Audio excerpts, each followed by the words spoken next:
Hello and welcome to episode 147 of the Rollo and Slappy Show. Today is June 3rd, 2019.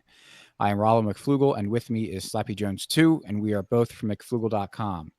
The show notes page for this episode is McFlugel.com/147, where if we post links to things we talk about, it will be there, as well as ways to check out our sponsors and other things we like, including LibertyMugs.com, where you can buy libertarian themed mugs and t-shirts and some other awesome stuff in there. So before I hand it over to Slappy Jones 2, I'm dealing with some fun allergies this week. So if you hear me sniffling, that is why, and I apologize. So I'll try to not have my face in the microphone when I'm doing that. So Slappy, do you want to introduce our episode? Show. What's up? Rollo, thank you everyone for listening. Today we're going to talk about a question which I guess comes up because of our recent Bitcoin episodes, or recent and not so recent Bitcoin episodes. We've been talking about Bitcoin for a little while. Rollo recently had a discussion or debate on Bitcoin maximalism with who was that with? Chris? At Zaphoid. Yeah. Over on Peaceful Treason podcast, which was a pretty good episode and a good discussion. It was actually conducted, I thought, pretty well. Everyone was respectful, and it was a lot of good points were brought up. So if you're done when you're done listening to this episode, maybe you should go over and check that one out over at Peaceful Treason.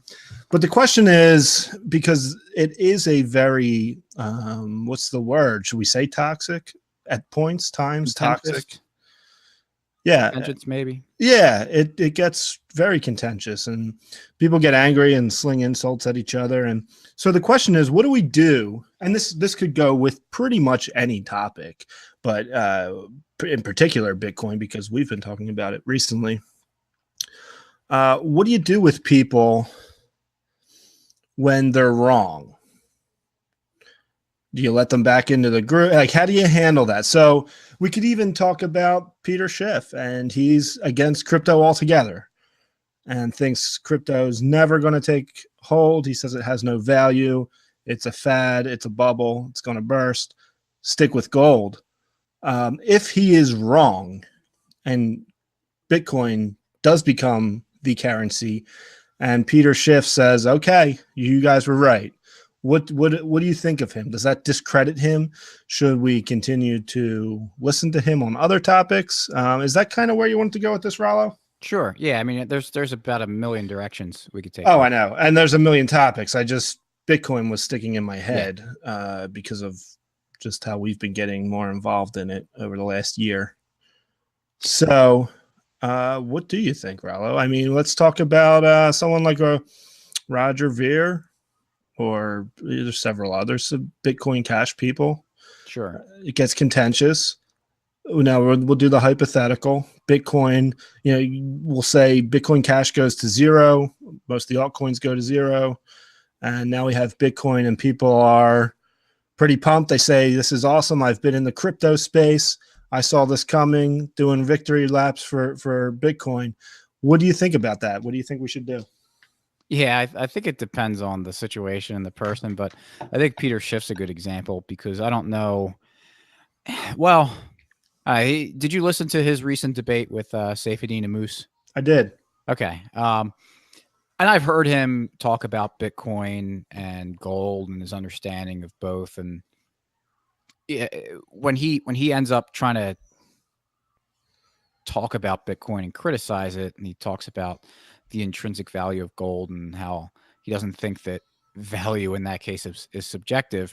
It really kind of makes you wonder, is like, does he just really not get it? Does he not understand subjective value, or does he, and he's just not, for whatever reason, whether it's because he still wants to sell gold or he just isn't comfortable with electronic money like Bitcoin, what is his deal? And I think that kind of matters, because if he just doesn't understand it, then, I think I'm willing to be give a lot more ground to someone. But he's a guy that is very against it, makes pretty bad arguments in my view. So, I mean, the thing is, if and when Bitcoin does become money, I mean, it would kind of be silly if he starts using it and kind of says like, hey, well, I guess I'm wrong, to really kind of like slam dunk on him too much, because that is what we're like. That's the whole point of everything we've been saying, is that Bitcoin's going to become money. And if Bitcoin's going to become money, then that means everyone, including Peter Schiff, is going to be using it. So, I mean, it shouldn't be like this shocking event that, no one saw. It would be like, let's give a sports analogy. If there was I don't know, who's a really bad football team? Dallas Cowboys. Okay, so yeah, Dallas Cowboys are awful, and they're really, really bad. And you've got a really, really good team, and the Philadelphia Eagles are going to play them. And the Dallas Cowboy fans, that whole week before the game, they're trash talking the Eagles and saying how, the Cowboys are going to beat them. And everyone's kind of like, as an Eagles fan or anyone with half a brain, you're kind of watching all this and being like, well, no, clearly the Eagles are a better team. Kind of anything can happen, but at the same time, it's pretty clear that it's just the one team is so overmatched by the other one that it would be, an unbelievable thing if the Eagles lost to the Cowboys. So what's the point of like really beating your chest and everything to the entire world when the Eagles end up beating them? Now, hopefully you guys kind of like understood we're kind of messing. That's actually not a very good example, because in professional sports, even the worst teams in the league are perfectly capable of beating the best team in the league. But maybe a better example, one that doesn't require us to kind of be playing around with the joke, would be to say like, all right, well, what would happen if the best college team in the country, or just a very good college team, played an average high school football team? Like, there's just no way that the college team could lose, basically.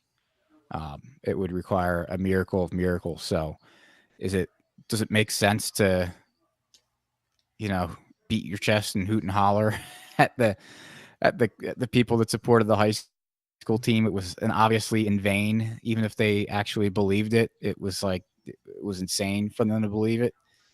Do you kind of see what I'm saying, Slappy, with that?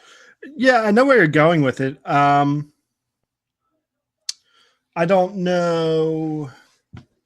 I think there's a little different. If I'm understanding your analogy correctly, I don't think it's exactly analogous, because when you have a college football team and you have, men who are 18 to 23 years old who've been lifting, they're stronger, they're faster, they're bigger, against high school kids who are 16, 17, 18 years old, anyone can pretty much look at that and say, I'm picking this guy. Whereas I don't think it's obvious with Bitcoin. I think it does take like Bitcoin is. I'm saying, as Peter Schiff was saying, I'm saying that the maximalists or people that are saying Bitcoin's going to become money are the ones that. I see what you're saying. So, and then if they were right in the end, like, if Bitcoin maximalists are correct and it does become money, is it worth when you saw it all along? Is that where you're going with it? Yeah. Then it's whereas if it's just like two teams that are kind of evenly matched, they go at it, and it's, like it make a little bit more sense to be excited and beat your chest at the other side when your team wins, or if you're an underdog. Yeah, sure. The difference would be, and so for that, it would be like, all right, well, you guys lost, and they would probably be like, oh, okay, well, all right, we got smoked 800 million to nothing, so all right, I guess we were wrong. I don't really see the point of rubbing it in their face unless one of the people supporting that high school team was doing it for a reason that wasn't actually really on the up and up, that he was trying to make people believe that this high school team had a chance of winning because he was going to be able to make money off it. and a lot of it. So that's where there's a difference with some of the people in the altcoin space that are supporting it for just for grifting purposes, because they see an opportunity to make profit off people, and so they basically are willing to lie to them to get money off them at the expense of them supporting something that will be more beneficial to them in the long run or in the short term even. So how do you deal with someone like that? Because I think that's very different than someone who just doesn't get it. And I'm not saying that Peter Schiff is either of these. I mean, I think he has to, I think he's saying, I think Peter Schiff understands he's twisting certain things. I don't know how much he understands or just has chosen not to understand some of these things. I don't think it's as easy as just saying you don't understand or chose not to understand, because I do think this is something totally different that people aren't used to. Like in that debate, and this is, I am going to actually kind of defend Peter Schiff in a way, in that he kept calling it a commodity or like a product, but you can't hold it. And Saifedean had to keep telling him it's a protocol. And I don't think, like, Peter Schiff didn't stop and say, wait, what's a protocol? What are you talking about? I don't think he was getting that. I mean, I really don't. That's why I'm not trying to say that, because when I transitioned to saying that there's someone trying to make money off him and they're obviously. But what about this? I'm not the reason I brought Schiff back up was because I was trying to say that I don't know. I have some ideas for certain things, but I don't know. And this is good because, you know, I had to deal with a guy that you're really not sure about. Well, I'm not sure about almost everyone. I really don't like some people who are doing certain things. Maybe it's their style that turns me off. Maybe it's the way they debate. I don't know. I have opinions, but I don't know for sure. I'm not in their head, and I never will be. Right. And so I can never know for sure. And what if, as Saifedean said in that debate, what if, and as Peter Schiff said, and this is Peter Schiff's prediction, so say the governments eventually get back on a gold standard because they see Bitcoin coming. Saifedean says that will kill Bitcoin. And Peter Schiff is saying, well, that's what's going to happen. So then if that did happen, which, again, I don't think it will, I'm pretty sure you don't think it will, but if it did, and it killed Bitcoin, then do we say we were the ones who were grifters or liars, or you were doing it to make money, and now Peter Schiff is the genius again? Because it is possible. I don't think it's likely. I actually don't know how possible it is, but Peter Schiff's smarter than I am. Now, he's also runs a gold company, which should be kept in mind. I mean, I do insurance, and I believe that everyone who earns a living and depends on their income should insure that income, because 1 in 4 people entering the workforce are going to become disabled, miss 3 months of work during their career due to a sickness or an injury. I think everyone should have it. But you know what? That means 3 out of 4 people are not. And so you can be like, nah, he's just an insurance guy trying to sell me a product. He doesn't know what the hell he's talking about. He's just trying to make money. He just wants me to pay this stupid premium so he can get a commission. And then you go and you work till you're 67 and you never had a disability, which will happen to 75% of the people based on our current morbidity tables. That's going to happen. And then at the end, he could say, see, I told you not to buy that. I would have had to pay $2,000 a year for 40 years, and I didn't, and I won because he was selling me a BS product. Is he wrong to say that? Yeah. I agree, but he doesn't. Yeah. And in his head, he really believes that it was a stupid product that he didn't need. So in his mind, he was absolutely 100% right, and I'm the one trying to scam him to get a commission. Right. Well, that's why if there's certain people that just are ignorant and are wrong, because we could say that. But I think that's more often than not. Sure. Well, I'm not talking about the average person, because it took a while. I mean, I had bad ideas about altcoins until about a year ago, and bad ideas about money until the same time about a year ago. Right. So I'm not saying that if you think the incorrect things about, you know, whatever, that thou shalt, and I think that's kind of the point of this whole episode, that, you know, like, oh, well, I agree with this guy on like 99% of things, but that 1%, I have to hate him now. Yeah. It's that whole like purity testing thing, which, and sorry, it's out of hand, but The main difference between your example with selling insurance and someone who's like a grifter and trying to take money is that you're not committing fraud by talking about what product you're actually selling.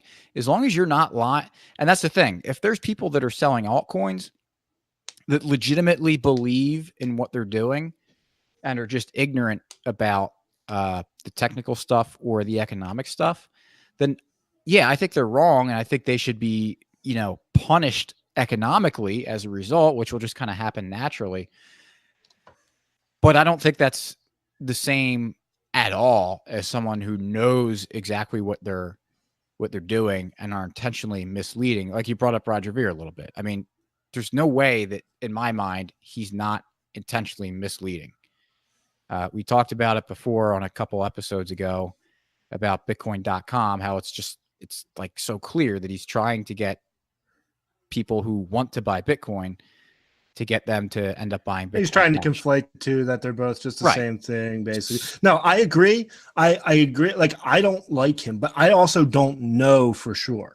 I really don't. I have a pretty strong opinion about it, and I have a pretty confident opinion about it, but I don't know. For all I know, he believes what he's saying. I really I can't get it. I know this is almost like the cop out argument. Like, I can't get in his head, but I do. That doesn't mean I don't have opinions of him. Well, yeah, and that's where it comes into this thing where we've talked before about why the current court system and justice system doesn't work. Especially, this is why the death penalty is such an awful thing. Is because at the end of the day, we really don't know what's going on in someone's head. We can get pretty sure and have a pretty good idea, but you can't say with 100% certainty. Now, with Roger Ver, I will say with 99.99999%. I'm pretty confident. Yeah. And then on top of that, you mix it in that he's just not a likable guy for someone who has the views that you and I have. But that doesn't mean that, tying that in, the reason I brought up prison and the death penalty is that, for one, for that small kind of thing that maybe we're wrong, and there's that 0.001% chance that it's the other way. You don't want to kill someone over it. Not saying that we're going to kill someone who disagrees with Bitcoin maximalism, but that's one of the arguments against the death penalty is that, all right, is it worth it to kill that one innocent guy to kill these other people? And then even if you're not talking about the death penalty and just the normal prison and court and justice system that we have, you're taking someone that you're ruining their lives for something that you're not totally certain that all of the reasons. I mean, if you're sentencing to someone to prison for a while and trying to ruin their lives and punish them, you're saying that not only do you know for certain that they committed the crime, they also understood the crime, and on top of that, they were doing it because they were just bad, evil person. Now, it certainly is the case that can happen, but that's why I think that the free market solution, which we've talked about in previous episodes, is a much better way of doing it, because you're allowing kind of the market and people's interactions to kind of deal with these problems. And so for someone like Roger Ver, his reputation, if Bitcoin Cash goes to zero, Roger Ver's reputation should take a huge hit, and he should not be trusted excuse me, nearly the way that people do now. And he should, I mean, I don't know what his holdings are. Maybe he's got all Bitcoin and basically no Bitcoin Cash. And so if Bitcoin does take over his money, he's not going to really be economically demoted that way. But he would probably lose out on future profit. And that's an issue for him. So he's economically demoted that way, or at least he's not demoted, but he's lost the ability to take in more profits in the future, you would hope. Yeah, you would think. I know, or I believe, didn't Peter Schiff get really popular basically for predicting the housing bubble? Mm-hmm. So, I mean, and what happens? He could have guessed. He could have completely, and I don't think he did, but he could have completely guessed and had gotten the economic promotion as a result, made a lot of money off it. But he's going to be tested again. And when you get economically promoted, that means you have the ability to command more resources and money. And so if you are not able to allocate them well and provide good services and products to people, then you're gonna lose it all when you're shown wrong. So if Peter Schiff really is, well, I just mean that he's not going to not to get too technical here, but like too nitpicky or actually, but most people who are billionaires got right once. Most of them aren't serial billionaires. Sure. And that has a lot of things to do with motivation, as a whole bunch of things. But so you get that promotion, and then whatever you do after that, it's like, I got $1 billion. If I lose $1 million, oh well. You're not really getting demoted that much. Maybe your reputation, depending on what you do and your reputation. Well, you're not going to be able to continue the same trajectory as you were. Yeah. Because if you write a book, if you try to write a book about the thing you were wrong about, well, who's going to buy that? You're not going to get the speaking engagement. And I think right, but he did predict it, whether it was a guess or not. I didn't read his book. I read Real Crash. I thought it was good. Yeah. Well, I'm sure it was. And it was, I mean, he's an Austrian economist guy. So I'm sure it was exactly what we would have predicted had I been at this point back then. It's what Henry Hazlitt talked about. But what if he's right? He says one of his arguments is, when Nixon took us off the gold standard, he said it was going to be temporary. I think he was right. I don't think he thought it would take this long, but I do think he's right. And so if it does, then, I mean, if it did happen, and he might, again, be guessing with a lot of people who predict the future, including us, at some level, it's a guess. We don't know for sure. And we have you just really, there's a lot of things that go into decision-making, which of course I believe we've talked about on a podcast about why we think it's basically inevitable, right, that Bitcoin will take over. I think we did, yeah. But there still has to be some level of doubt. Like, it could just never happen. They could go back to a gold standard, as Saifedean said. And if that happens, then Peter Schiff was right. Mm-hmm. And right here, we're saying, like, because, there was parts of that debate that it was kind of annoying. They were talking over each other a lot, and I was agreeing with Saifedean. So when Peter Schiff would say something, sometimes I would disagree. It gets annoying when it's against me. And I think he's wrong, especially when he was talking about intrinsic value and things like that. I was kind of bothered by that. But if he ends up being correct, maybe I should reconsider what I was thinking.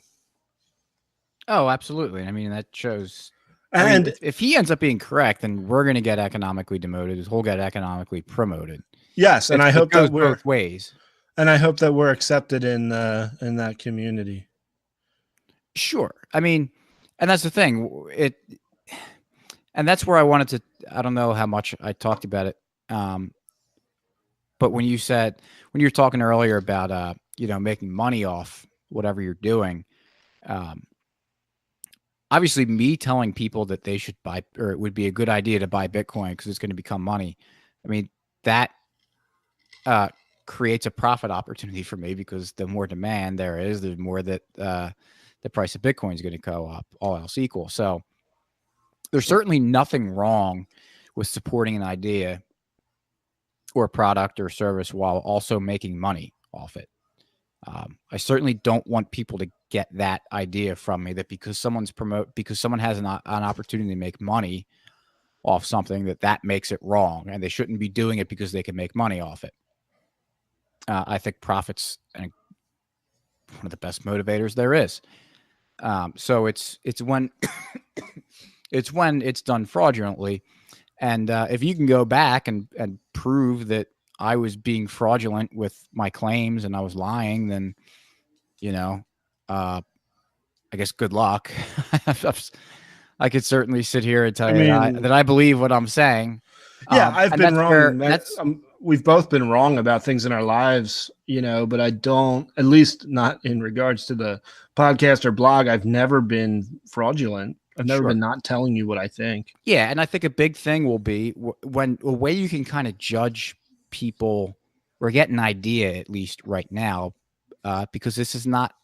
I don't think we're going to wake up tomorrow and Bitcoin's going to be money, and all coins are going to be worth zero, and everything else.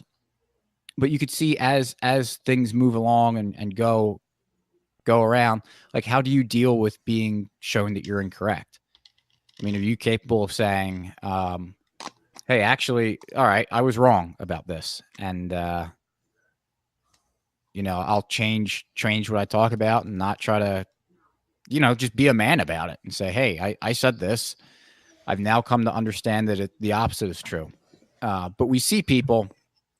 You can look at it right now and watch things if they go along, and going into Bitcoin, like the Lightning Network. You just see the and the whole scaling debate. You see how the goalposts keep getting constantly moved. First, Bitcoin's going to struggle so much because you didn't raise the block size. And then it became, well, Lightning Network's vaporware. It's never going to do anything. And now it's, not enough people are actually running their own nodes to say that the Lightning Network's not a centralized thing. And I mean, as the Lightning Network grows, there's going to be more like bad arguments against it. And when these people don't ever like admit, because it's not like they say, oh, well, all right, well, obviously this isn't vaporware. But I see these other issues with it. That's not what's happening. It's just a slick moving of the goalposts and never actually admitting that you're wrong. So I think that gives clues to the kind of people you're dealing with. And I don't mean to say that that's well. So here's where I'll differ. Well, I'm not saying that's a hard and fast rule. I'm just saying that's something that you can look at to help nudge you in one direction or another, because it's not easy to admit that you're wrong. Yeah, and I was going to say, I think the default position of people is to be defensive when you're wrong.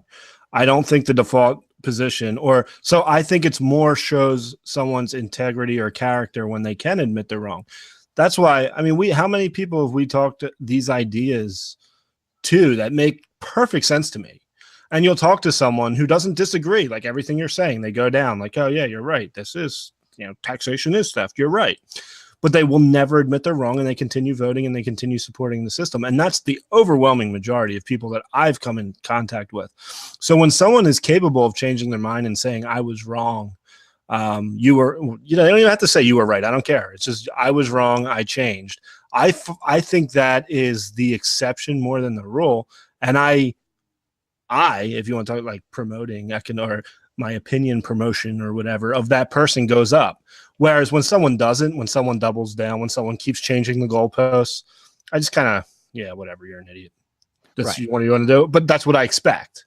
Yeah, I guess I should have been more careful to because like for the people that they're just ignorant and they're arguing like that, then that's, it's the same thing I said before still applies. Like, all right, that's a lot more forgivable. It's when the people that are promoting something to be profitable. So if we're going to talk about the political thing, it's the people that are out there that are obviously in the know a little bit more, but are able to, use this as an opportunity to make money, is I think is a lot different. Moving the goalposts. Sure, maybe, but I look at, let's say Peter Schiff. This is just a hypothetical. Everyone, say he really does understand the Bitcoin arguments and really understands how it works. And when Saifedean's talking to him, he's understanding everything, and in his head, he's thinking, "Oh no, this guy's right. I'm wrong."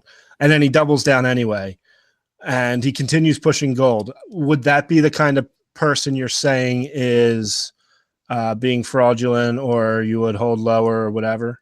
Yes. Okay, so where I still differ, and it's only because, and I'm not saying that you're wrong, this is just the way I think, is you're talking to a guy who has been in gold for, how old is Peter Schiff?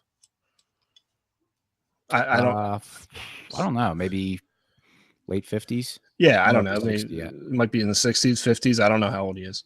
So and I don't know how long he's been working with gold. My guess is about as long as maybe as long as he's been alive, given who his father was. He's studied a lot about it. He's been the authority on it. He's known it. And now it's like the ship's sinking and he's going to go down with it. For people like that, now that's not necessarily the people in the altcoin space, but I'm talking, this is very specifically about someone like Peter Schiff, who's been doing the same thing for 40 years and won't change. It's kind of like, I kind of accept that. And maybe that's, again, because of business. Like in my business and in pretty much every business, people are changing the way they're marketing. Yet there's a lot of people in the insurance business who want to do things the way it was done in the 70s and 80s. And this is not even necessary. I'm not even really talking about my company, but just broadly speaking, with a lot of my clients who sell insurance, they don't want to change and they're resistant to change. And they made money in the past and they don't want to hear new ideas. And I don't think that they're bad, even if they know. And people will tell me that. I know I have to be online. I know I have to do it this way. But they don't change. And so I just kind of expect it. Like I would not expect, it would be nice if Peter Schiff would jump on with Bitcoin, but I certainly don't expect him to. And I don't hold it against him that he won't. But I don't think that's necessarily the guy you're talking about. Right. Well, even still, I mean, if you know, because I mean, I think that happens in every industry. It happens in my industry where people are resistant to change, but it's not because they're out there thinking like, well, it would be better for everyone, or I don't think that's a lie though. That if someone's resistant to change, and like you said, well, I know I should be online, but I'm just not comfortable with doing it. I don't think they're lying to anyone because the product is still the product. Now, if they were resisting change and doing it, I mean, they're doing it at they're selling a fake product to someone. If Peter Schiff knows, and again, this is all hypothetical, if Peter Schiff knows that gold is dying and Bitcoin's going to take over, but he's still saying that he's saying the opposite, and that it's going to be here forever or for a very long time, and it's a much better store of value, much better money than Bitcoin. I still think that's the same kind of fraud. Oh, sure. You can think. I mean, that's the end of the day. You can think whatever you want to think. I just don't. I'm more forgiving of people, even when they commit fraud, when they come around. If someone was an obvious fraudster and eventually, maybe they made a lot of money committing a fraud, I don't have to like them. I don't have to trust them. But if they came in and talked about Bitcoin, would I promote them? Probably not, because I don't like the guy. But it's like, all right, he finally came around. But maybe I'm just way too forgiving, which I've been told before. Well, and again, when I say, I agree with you that like the solution is not to, necessarily put his head on a stake and, try to go after him. But it should be that, all right, just ignore him. And maybe if his next venture involves trying to scam other people, then you make people alert about it. Like there's another economist that we all know. I don't know. I mean, we can say his name, but whatever. Why try? Well, maybe you will, because you have a different opinion on these things. Who was very giddy jumping around about zero confs on Bitcoin Cash. But I personally like a lot of his writing and still read him, even though I think he's totally lost his mind when it comes to Bitcoin Cash. It's very strange, actually. And all his arguments are very strange to me when it comes to cryptocurrencies. When he writes about other things, I think he's still pretty good. And I still read him and still like a lot of his stuff. I know who. I think we talked about him before. We may have. Like, what do you do about that? Because, I think he's right about other stuff. And do you say, like, he's, because of this one thing, even if it's really bad, we have to say, well, because of this one thing, you don't pass the purity test, and therefore you should be kicked out of the good graces forever. For me personally, I kind of just don't trust anything he says about Bitcoin or that space at all. And for me, like, I don't really, it makes it difficult for me when you're that wrong about something and that weird and odd about the way he's going about doing it, that it makes me, it doesn't prove that he's wrong about other stuff, but it makes me think twice about trusting him. So, I mean, for me personally, I kind of largely ignore him generally now. And that's part of the risk of doing what he's doing, is that he's going to lose people for everything. It depends on the person. You're willing to still read and take in the other stuff he says. And, maybe I don't want to speak for you, but maybe you're look at it with a little bit more of a discerning eye than you did before. Or maybe not.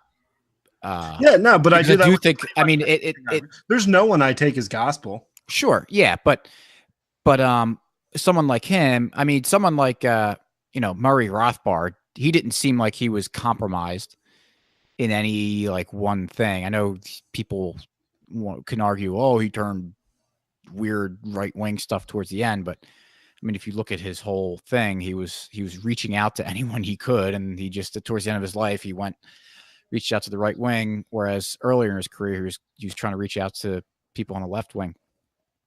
But I guess my thing is that if you can be shown to be compromised in one area, it creates greater chances that you could be compromised in other areas. Yeah. So again, that doesn't disprove or say that, oh, you can't believe anything that he says about other things, but that's just kind of where I come from. Yeah, of course. And I do know what you're saying. And that goes back to what we were originally saying, is I have no idea if he knows what he's talking about or not. I mean, from what he said, what I've heard him say and argue, certainly doesn't seem like he knows what he's talking about. Sure. So, and you yourself and me, we're both into a lot of altcoins. And I know we've said this before. Neither one of us thought Mintcoin was ever going to be currency. I still put money in it, and I still made money on it. And same with a lot of altcoins. But I think, and I won't speak for you, but I did think some altcoins were going to be like really big and maybe take over and maybe be like a real currency in some way at one time. I remember after I took JW Weatherman's course on Bitcoin and money, is that I remember talking to you afterwards and being like, well, he argues that money can only be one thing. Yeah, and we were like, well, let's think about that, right? Right. But so yeah, that's what I'm saying is I agree. I was not a Bitcoin maximalist. Sure. Now say we never came across JW. It's counterfactual, I know, but say we never really came across this stuff, and say the only thing you've ever heard about Bitcoin maximalism is the stuff that's on the kind of fringes that everyone says is very toxic, which goes both ways. But why would you change your mind? I mean, you took that course, which helped me come along, and even talking to we had JW on the show, and that was really good. So there was a lot of things we did, and there was, maybe we would be here anyway, but maybe not, because it wasn't that long ago that we were looking at altcoins, and I was telling people about altcoins. No, so did I. Yeah, and so let's say we never really knew about maximalism. We told people about altcoins. We believed in it. We made stupid arguments, like what we would perceive today as stupid arguments back then. And that's what I think most of the people are. Absolutely. Overwhelming majority. Even people who are very famous in our circles. Not all of them, but I think even most of them do believe that certain altcoins will take off and be money, or there will be multiple monies. And they believe they're thinking through this logically and rationally, and they believe it can happen. And so that's all I want to say about them, I guess. I don't know where else to go. I know,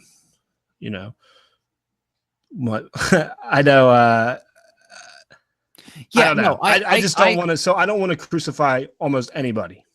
And yeah, I completely agree with you on that.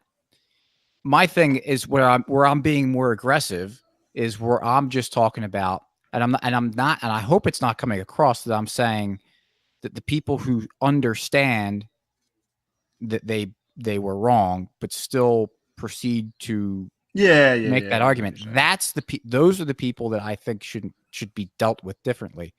Now, how we deal with them is the other question, Well, and I don't because even it's know how you know that. um I mean, like we were saying earlier, we Because these are predictions of the future. Like things can change. sure. So like for example, if they went back on a gold standard. Now, if they did, I think we would change at that Well, point. that's why you have to have people explain their assumptions. It's like doing any sort of scientific experiment or any sort of like when you do any sort of calculation to predict anything, you make certain assumptions, and in order for someone to accept what your predictions are, it's extremely important to tell them what your assumptions are. Yeah. And if you don't, I mean, then they don't have a very good reason to accept what you're saying. So like when you brought up with Saifedean, was saying, well, if governments accept gold as money, then I guess that could destroy Bitcoin. I mean, if they actually did, and for many reasons we said before, I don't think that's a practical thing. Neither do If that happened, if a major variable change, if a major assumption changed, or a major assumption was shown to be no longer applicable, then I mean, I don't think that impugns bad or evil or fraudulent intentions on the person that was making the prediction, because now something's different. Like we can accept, that's the reason why you say your assumptions, so people understand where you're coming from, and, Yes, and exactly. hopefully they're pretty agreeable. But thanks to public schooling, I don't think even most people do that. Ever. Right. Oh, and that's why with tying this into libertarianism, and we say this again or I say with being more of a in the cypherpunk view of things, that technology is going to change things that just makes the government obsolete. And so we don't need people to really even understand the ethics and the morality or even the economics of these things to reject the state. They're just going to have better options available to them.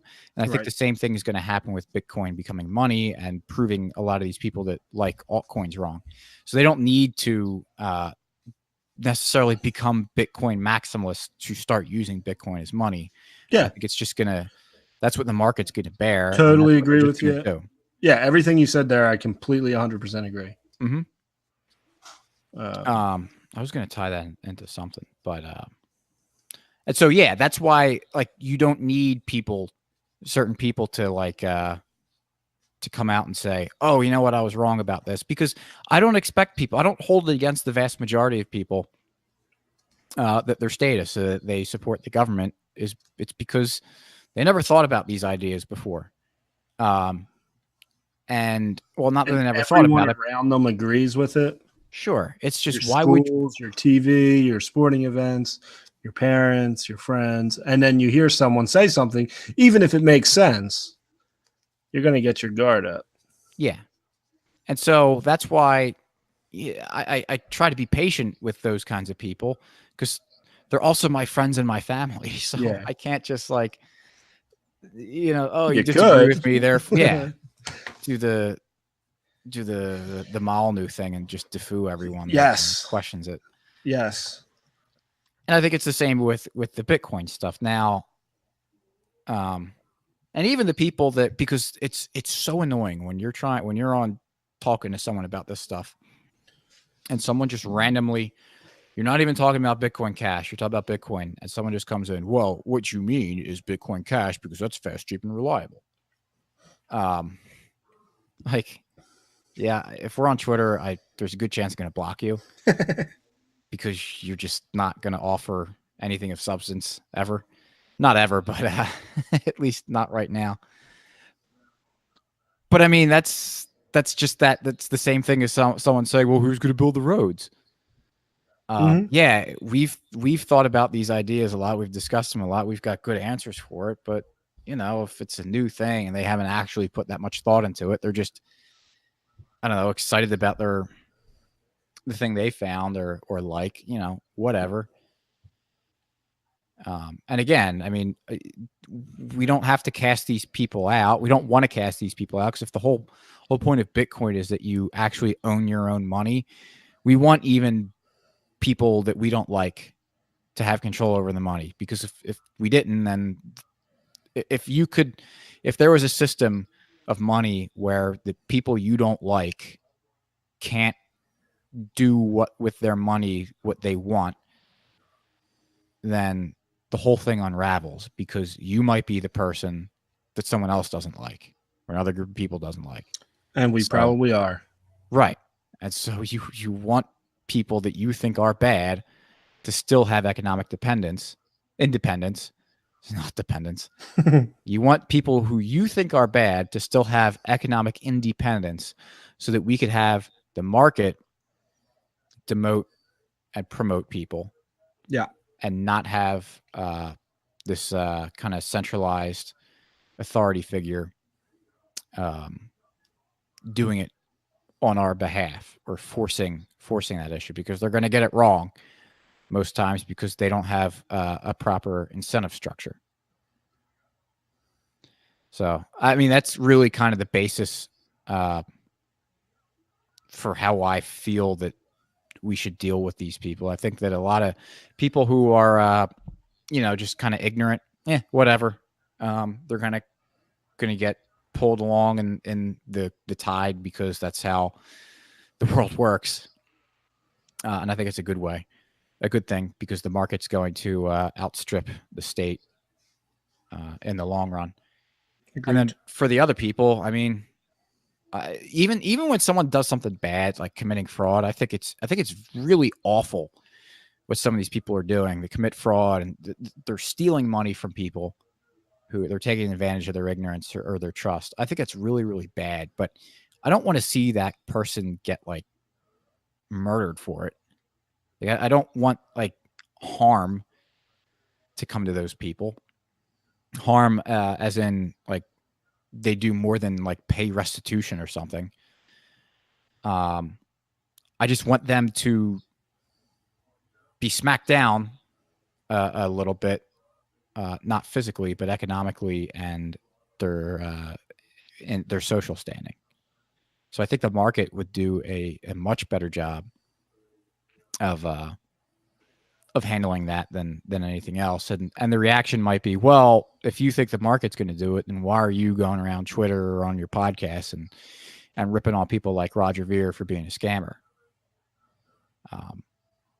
Why? Because it's fun.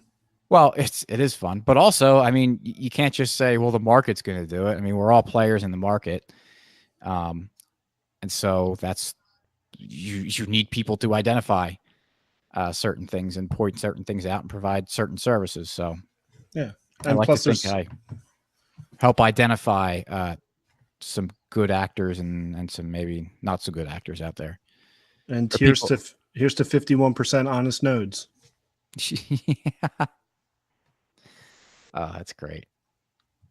Yeah, that's one where you're continually twisting words.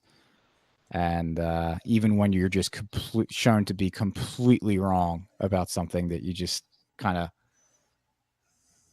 do a little twist move to get out of do a little gymnastics to get out of that one. That's an interesting one. Yeah. So, all right. Did you have anything else? Yeah, let's go on to our free market story. Yeah. So we had a golf outing this weekend that we do every year, and this year we were treated to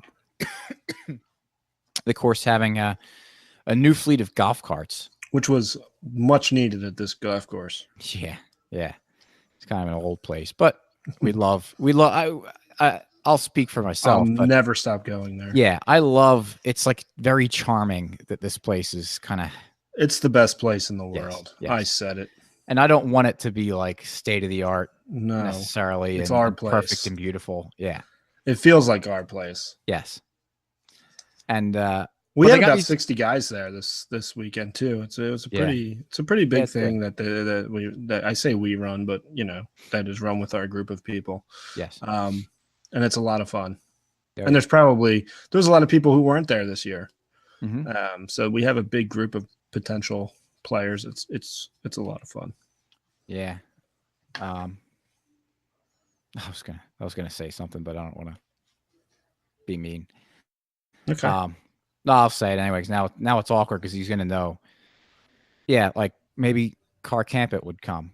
Oh, that was mean. Yeah. Well, I mean, he would have Sorry, you known. do what you want to do, bro. Not now. Well, my point is, it was Car was going to come, but then something came up, and it's fine. It's obviously cool. But once I said, like, I want to say something about that, because you said it, because only, like, he's the only other person probably in our world that even knows what we're talking about, or one of very few people. And so it would have been very obvious who we're talking about. So I just wanted to, by me saying the insult and actually doing it instead of dancing around it, to me says that I'm not actually trying to insult you. If that makes sense. We should probably cut all that out because it was really bad, but I don't like to do any editing, so it's staying in. So All right, what's your free market story? Yeah, so they have a new fleet of golf carts, and we noticed that they have USB chargers on the golf cart, and which is great because you're out playing golf for a typical round of golf. Hopefully, takes about 4 hours, and usually longer these days. Mm-hmm. But also you're in the middle of nowhere where we're playing, right? And which so strains your battery. And also, I mean, we don't just typically play 18 rounds of golf. We do our 18 holes in the morning, come back and eat lunch or something, and then go out and play a 9-hole scramble. And then a lot of times we stay out and play more golf, and sometimes even another 9 holes after the 9 holes. We mess around, play one club, play alternate shot, play whatever kind of fun games we come up with. Sure. And so it could be a 10 to 12 hour event that you're out playing golf, or not the whole time, but at least not in a spot where you're able to charge your phone and stuff. So it's really awesome that you can bring a charging cord, and be able to plug your phone into that, and when you're done golfing at the end of the day, no matter how long you've been golfing, that you can leave with a full battery instead of an empty battery. So you also found something that they improved upon too, Slappy. You want to talk about that? Because I didn't even notice it. Yeah. So if any golfers out there, the old golf carts, the roofs of the golf cart would have kind of like almost like a gutter around the outside of the cart, and then there would be a little, maybe I would call it a drain, but say the walls of the outside of the cart to kind of stop, and so it can drain off the back. Well, they put a new drainage system on this. Instead of having that hole in the corner, it's rounded, so it's kind of what's the right? You're an engineer, you got to know these terms. It's kind of like a gutter around the outside, so the water will run off to the side and go down toward the back. But in the back, instead of just running off the side and potentially getting your clubs wet or getting you wet when you get out of the cart, and when I say you wet, it's raining, so you're obviously going to get wet, but it's pouring down on that.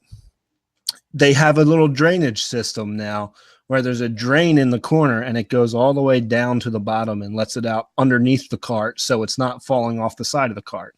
So a nice little innovation on the golf carts that I thought was pretty cool. Yeah, and what's neat about that is that it's I would have never thought, or not never, but it's not something that I, playing golf, I'm like, oh, we should really have USB chargers on here, or a better drainage system on the roof. You might think about it, but I mean, it's not something. A golf cart it's moving you and your golf bags a little bit more efficiently. And it's usually most people, although there are some, but you're usually not on your phone the whole time out there. You're out there to play golf, to get away from the phone. At least that's how I take golf. So I put my phone in my bag, so I didn't take advantage of the USB ports, but I could have. And when I got done, my battery was, because I don't get good service out where we play, so my battery was drained. I didn't turn my phone off. So I could have used it, and it's nice to have it. And someone thought of it. It's a great idea. Yeah, and probably did it with technology improving, probably did it at something that was not a huge cost. Correct. As opposed to which 10 years ago may have been. Right. Well, we see it with cars, how they're how there's all sorts of cars cost generally the same, but they get all these added features and technology into them. Like my car is a 2011. I don't have Bluetooth in it. You probably can't buy a car now that doesn't have Bluetooth in it, Right. just because the I technology's mean, improved. I remember. I'm old enough to remember being in cars that didn't have air conditioning. Right.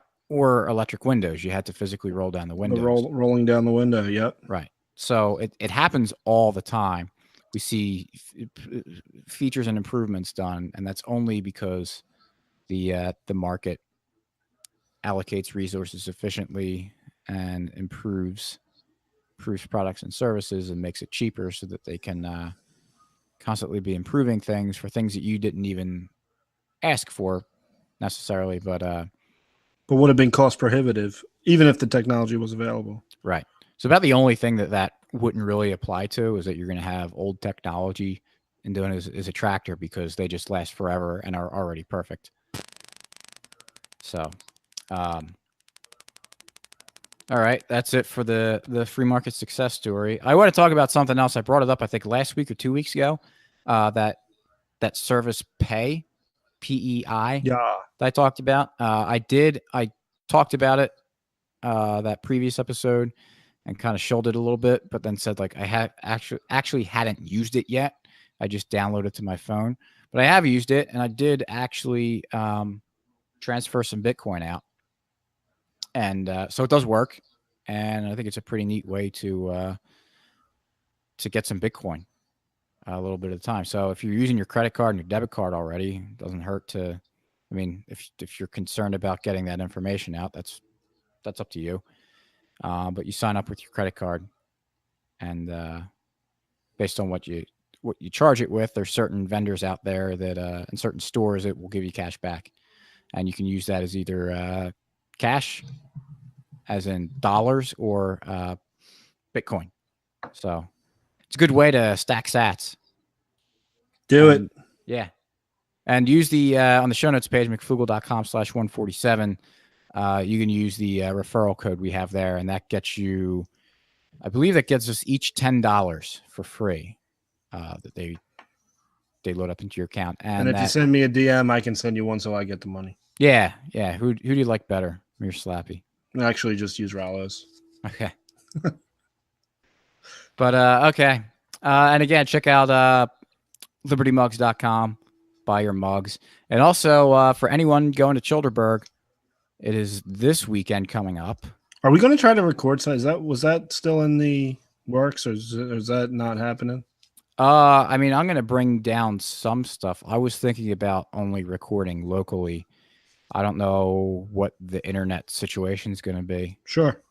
But I think other people are going to bring podcasting equipment, so we might have the ability to have people call in. Well, let me know. Okay.